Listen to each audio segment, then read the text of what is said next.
4. The Museum Thieves. Mr. and Mrs. O.J. Dart lived in the apartment above the lamb chops. Mr. Dart was an important man, the director of the famous Museum of Art, downtown in the city.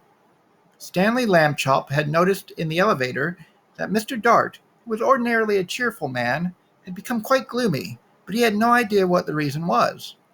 And then at breakfast one morning he heard Mr. and Mrs. Lambchop talking about Mr. Dart.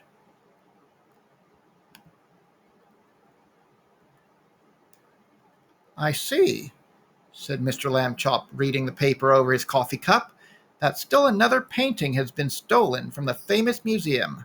It says here that Mr. O.J. Dart, the director, is at his wits' end."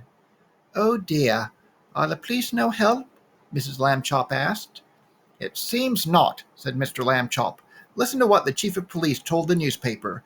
We suspect a gang of sneak thieves. These are the worst kind. They work by sneakery, which makes them very difficult to catch. However, my men and I will keep trying. Meanwhile, I hope people will buy tickets for the policeman's ball and not park their cars where signs say don't."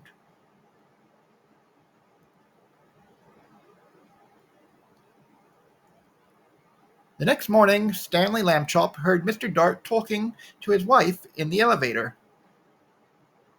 "These sneak thieves work at night," Mr. Dart said. "It is very hard for our guards to stay awake when they have been on duty all day. And the famous museum is so big we cannot guard every picture at the same time. I fear it is hopeless. Hopeless, hopeless." Suddenly, as if an electric light bulb had lit up in the air above his head, giving out little shooting lines of excitement, Stanley Lambchop had an idea. He told it to Mr. Dart. "Stanley," Mr. Dart said, "if your mother will give her permission, I will put you and your plan to work this very night." Mrs. Lambchop gave her permission. "But you will have to take a long nap this afternoon," she said. "I won't have you up till all hours unless you do." That evening, after a long nap, Stanley went with Mr. Dart to the famous museum. Mr. Dart took him into the main hall, where the biggest and most important paintings were hung. He pointed to a huge painting that showed a bearded man wearing a floppy velvet hat, playing a violin for a lady who lay on a couch. There was a half-man, half-horse person standing behind them, and 3 fat children with wings were flying around above. That, Mr. Dart explained, was the most expensive painting in the world. And I can see why. There was an empty picture frame on the opposite wall. We shall hear more about that later on. Mr. Dart took Stanley into his office and said, "It is time for you to put on a disguise." "I already thought of that," Stanley Lambchop said, "and I brought my cowboy suit. It has a red bandana that I can tie over my face. Nobody will recognize me in a million years." "No," Mr. Dart said. "You will have to wear the disguise I have chosen." From a closet he took a white dress with a blue sash, a pair of shiny little pointed shoes, a wide straw hat with a blue band that matched the sash, and a wig and a stick. The wig was made of blonde hair, long and done in ringlets. The stick was curved at the top, and it, too, had a blue ribbon on it. "In this shepherdess's disguise," Mr. Dart said, "you will look like a painting that belongs to the main hall." "We do not have cowboy pictures in the main hall." Stanley was so disgusted he could hardly speak. "I will look like a girl, that's what I will look like," he said. "I wish I had never had my idea."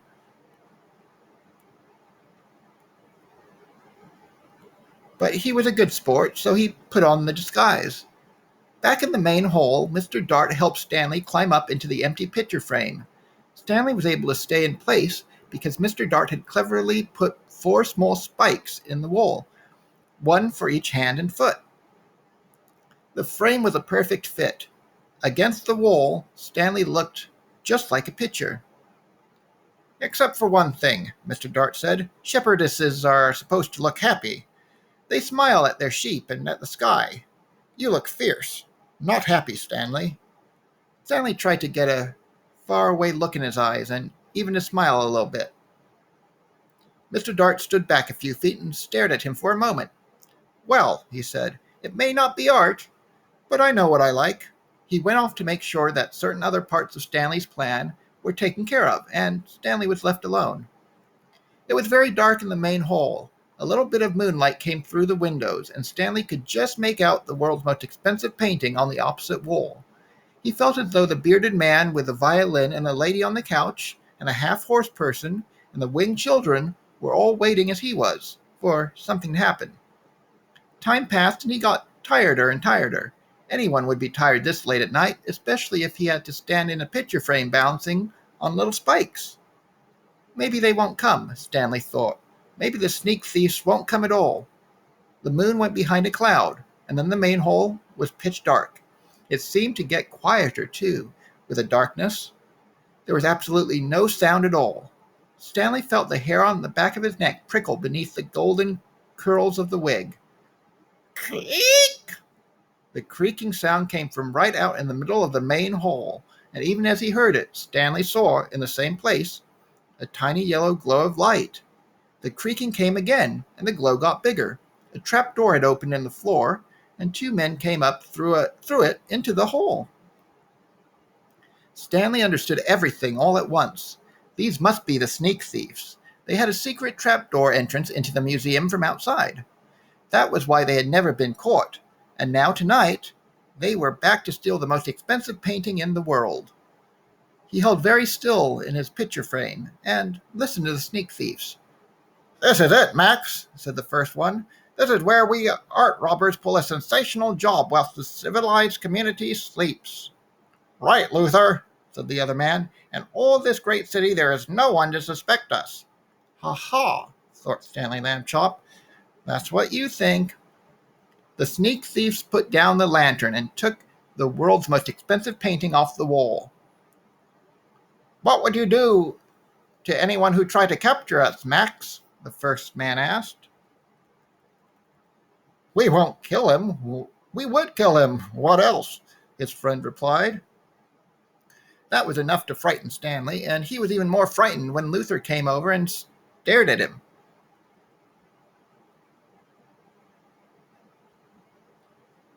"This sheep girl," Luther said. "I thought sheep girls were supposed to smile, Max. This one looks scared." Just in time, Stanley managed to get a faraway look in his eyes again and to smile, sort of. "You're crazy, Luther," Max said. "She's smiling, and what a pretty little thing she is, too." That made Stanley furious. He waited until the sneak thieves had turned back to the world's most expensive painting, and he shouted in his loudest, most terrifying voice, "Police! Police! Mr. Dart, the sneak thieves are here!"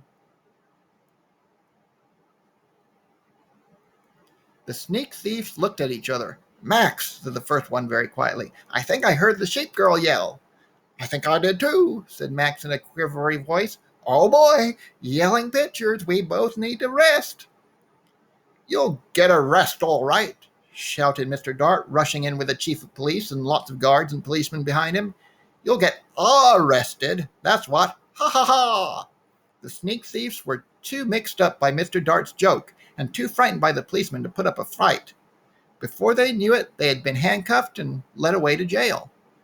The next morning, in the office of the chief of police, Stanley Lambchop got a medal. The day after that, his picture was in all the newspapers.